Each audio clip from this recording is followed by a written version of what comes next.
ونفسه بسم الله الرحمن الرحيم والفجر وليال عشر والشفع والوتر والليل إذا يسر هل في ذلك قسم لذي حجر والفجر قسم ہے فجر ولیال عشر اور قسم ہے 10 راتوں کی والشفع والوتر قسم ہے جفت عدد کی اور تاب عدد کی.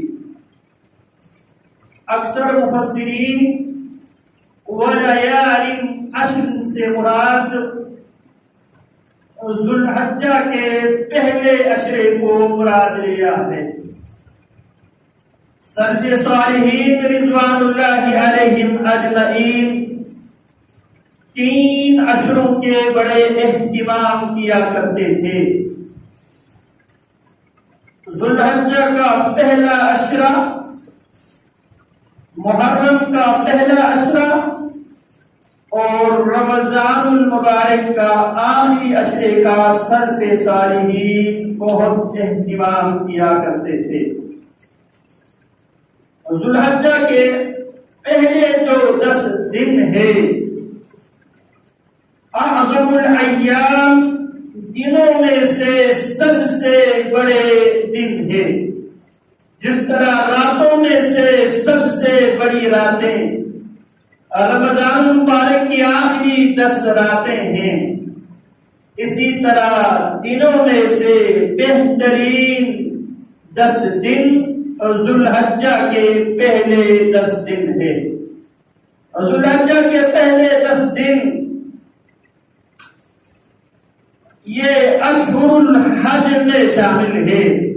ایک ہے اشہر الحرم، حرمت والے مہینے.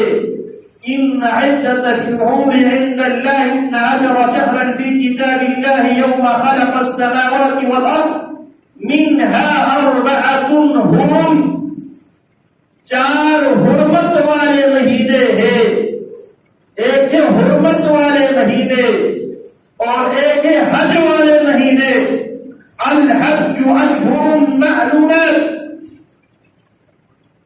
4 حرمت والے مہینے ذوالقعدہ، ذوالحجہ، محرم ورجب مضر بین جماد و شعبان. اور مضر قبیلے کا جو رجب کا مہینہ ہے، یہ 4 صلات متوالیات، یہ حرمت والے 3 مہینے طے کرتے ہیں. ذوالقعدہ، ذوالحج، محرم ورجب مضر بین جماد و شعبان. اور چوتھی حرمت والا مہینہ رجب کا مہینہ ہے. یہ ہے اشہر الحرم. ایک ہے اشہر الحج. الحج اشہر معلومات. شوال کا مہینہ، ذوالقعدہ کا مہینہ اور ذوالحجہ کے پہلے 10 دن یہ اشہر الحج میں سے. ایک ہے حج کے مہینے اور ایک ہے حرمت والے مہینے. تو یہ ذوالحجہ کا پہلے 10 دن یہ اشہر الحج میں سے ہے. اور ذوالحجہ کے 10 دنوں کو فضیلت اس لیے حاصل ہے، امام ابن حجر العسقلانی رحمہ اللہ فرماتے ہیں ان 10 دنوں میں امہات العبادات یکجا ہوتے ہیں. ان 10 دنوں میں روزہ بھی ہے، ان 10 دنوں میں صدقات و خیرات زکات بھی ہے، ان 10 دنوں میں حج بھی ہے. اور باقی دیگر ایام میں یہ ساری عبادتیں یکجا ہونا، اکٹھا ہونا ممکن ہی نہیں ہے. تو الحج اشہر معلومات، حج کے معلوم مہینے ہیں. ان معلوم مہینوں میں ذوالحجہ کے پہلا عشرہ شامل ہے. رسول اللہ صلی اللہ علیہ وسلم فرماتے ہیں اللہ رب العالمین کے ہاں پسندیدہ ایام، پسندیدہ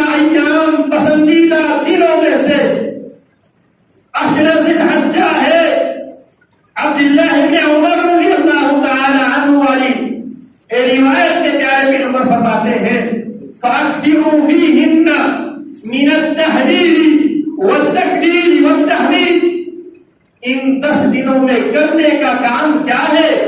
فَأَكْثِرُوا فِيهِنَّ مِنَ التَّحْلِيلِ، کثرت کے ساتھ کلمہ توحید پڑھ لیا کرو، والتکبیر، اللہ کی کبریائی کثرت کے ساتھ بیان کیا کرو، والتحمید، اللہ کی حمد و ثنا کثرت کے ساتھ بیان کیا کرو، فَأَكْثِرُوا فِيهِنَّ مِنَ التَّحْلِيلِ وَالتَّكْبِيرِ والتحمید، کثرت کے ساتھ اللہ کا ذکر کیا کرو، وَيَذْكُرُ اسْمَ اللَّهِ فِي أَيَّامٍ مَّعْلُومَاتٍ، ایک ہے ایام معلومات اور ایک ہے ایام معدودات۔